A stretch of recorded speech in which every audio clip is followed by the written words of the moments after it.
Hey everyone, it's me, Arthur Kade, and tonight we're on the red carpet of HBO documentary Sinatra, All or Nothing at All, directed by Oscar winner and the most talked about man in town right now, Alex Gibney.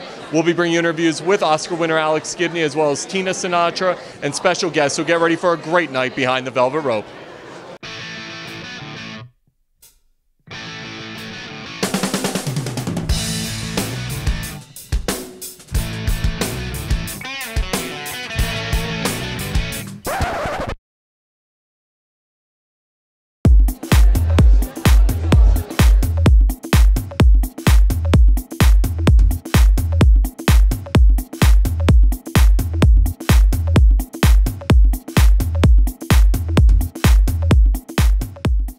Hey everyone, it's me, Arthur Kade, with the most talked about man in town right now, Mr. Alex Gibney. What a week it's been for you. We're here at the Sinatra premiere. Number one, this is going to be incredible.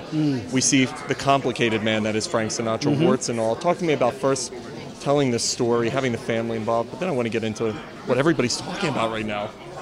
Well, this was a great opportunity. It was the legendary producer Frank Marshall, with whom I'd worked on the Lance Armstrong film, who convinced me to do this story, and he was absolutely right. I mean, Sinatra's story, it's his 100th birthday this year, is the story of America in many ways. So I was just thrilled to be able to do it. One of the things, when we look at Frank Sinatra, we're talking about arguably the most legendary entertainer of all time, but he was a complicated guy, a lot of layers, both bad and good. Talk to me about bringing those layers to life through this. I think it was all about embracing the contradictions of the man. And in the contradictions, you see a deep humanity, and that's what we all relate to. When you have the family behind you, Tina's right there, and they're giving you footage that nobody else has seen. Talk to me about how much that aided the project and how much it added to the project. There's no way we could have done the project this way without that precious, intimate material. The film footage that had been rarely seen of his famous 1971 retirement concert, and the images of his childhood in Hoboken, which tells you a lot about the man, the guy who came across the river to the Big Apple, you know, later celebrated in the famous New York, New York. So it wouldn't have been able to be done without the family. Talk to me about putting this story out there and having HBO behind it. Well, that was my first question when I met with Nancy Sinatra, was what do we got that's new? You know, this was about 5 years ago, and we knew that this was the 100th anniversary of his birth, and they wanted to do something special, and I said, well, what do you got? And she said, well, I've got this film in my bedroom of a concert in 1971 that's nobody's seen before. And I said, I'm in. And here we are.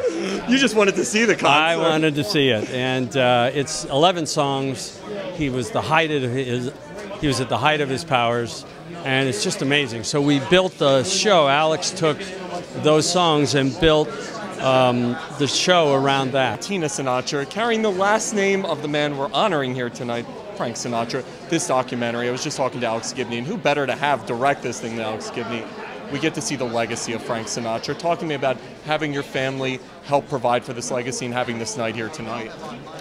It was a long time coming, and it was worth all the work. And I think Alex and Frank did a wonderful job. And I don't know where we go from here. We go a lot of places for the next year. It's a big centennial celebration, so it's kind of exciting.